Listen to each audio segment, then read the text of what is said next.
Time for another No Pulp Webisode inside our CitrusTV studio. Alongside Hudson and Ridley, I'm Max Gifford. We're talking the wide world of college athletics, and in the world of NIL, it's essentially the wild, wild west. It sparked a lot of conversations with college football's best, and that includes Dan Lanning.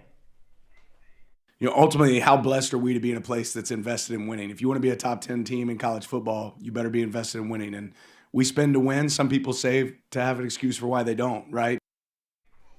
Dan Lanning and another Big Ten coach, Ryan Day, sharing a similar mindset because Ohio State went all in with NIL last year and it got them a national championship. Yeah, Mike Gundy here, though, thinks completely differently. He says, we spent around $7 million over the last 3 years, and I think Oregon spent close to $40 million last year alone. Oregon is paying a lot and a lot of money for their team. So from a non-conference standpoint, their coach is saying they should play teams that are spending the same amounts of money. And you know what, Max? I fully agree with Mike Gundy. Now, I do think Mike Gundy is weak. That has nothing to do with any of this, but I do think he's weak, and I think that take of his is weak. However, I have a personal note on this. As a lifelong Northwestern fan, in the NIL era, I have watched my team die in front of my eyes, crumble and die, all because they can't you have to pay play NIL teams like to Oregon support it. and Ohio State. The Big Ten has an advantage over the SEC right now, and when you're a lower Big Ten program like Northwestern, you can't keep up with the SEC, so you're certainly not keeping up with the top of the Big Ten. So Nick Saban thinks the same thing. He thinks that the Big Ten teams do have a little bit of an edge